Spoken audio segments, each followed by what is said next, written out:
اس میں ایک معیار ہمارے سامنے آتا ہے کامیابی اور ناکامی کا. والعصر ان الانسان لفی خسر الا الذین آمنوا وعملوا الصالحات وتواصوا بالحق وتواصوا بالصبر. اس کا نتیجہ کیا نکلنا چاہیے کہ ہمارے دلوں میں یہ بات کھب جائے، جاگزیں ہو جائے، راسخ ہو جائے کہ انسان کی کامیابی کا دار و مدار دولت پر نہیں ہے، جائیداد پر نہیں ہے، دنیاوی اقتدار پر نہیں ہے، وجاہت پر نہیں ہے، بلکہ ایمان، عمل صالح، تواصی بالحق اور تواصی بالصبر پر.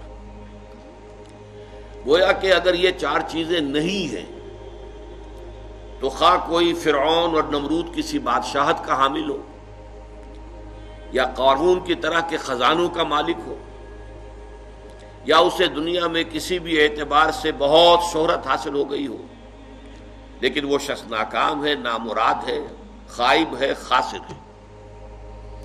البتہ جس کے ہاں یہ چار چیزیں موجود ہوں، وہ خواہ مفلس ہو، قلاش ہو، کسی جھونپڑی میں رہتا ہو، چٹائی پر سوتا ہو، اسے کھانے کے لیے بھی مناسب غذا میسر نہ ہو، گمنام ہو، کوئی اسے جانتا نہ ہو، لیکن وہ کامیاب ہے، کامران ہے، وہ مفلحین میں سے ہے، راشدون میں سے ہے، فائزون میں سے ہے.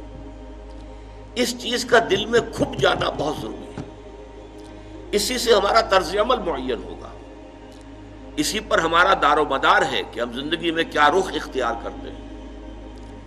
مزید برآں اس میں صرف ایک مرتبہ اس بات کو سمجھ لینا اور دل میں کھبا لینا کافی نہیں ہے، اسے بار بار تازہ کرنے کی ضرورت ہے، اس لیے کہ ہمارے اعصاب متاثر ہو جاتے ہیں. جسے ہم عام اپنی کلوکین لینگویج میں کہتے ہیں بندہ بشر ہے، انسان اپنی خامیوں کے ساتھ ہے، خلق الانسان ضعیفا. مثلا ہم جب کبھی دیکھتے ہیں کہ کوئی بڑی لمبی سی، چمکیلی سی، بھڑکیلی سی کار نئے ماڈل کی زناٹا کرتی ہوئی ہمارے پاس سے گزر گئی تو ایک دفعہ اعصاب میں اچھے اچھے لوگوں کے ارتعاش ہو جاتا ہے اور انسان محسوس کرتا ہے یہ بڑے خوش نصیب لوگ ہیں جنہیں یہ چیزیں میسر ہیں. کوئی بڑا جو ہے محل نما مکان دیکھا تو انسان متاثر ہوتا ہے.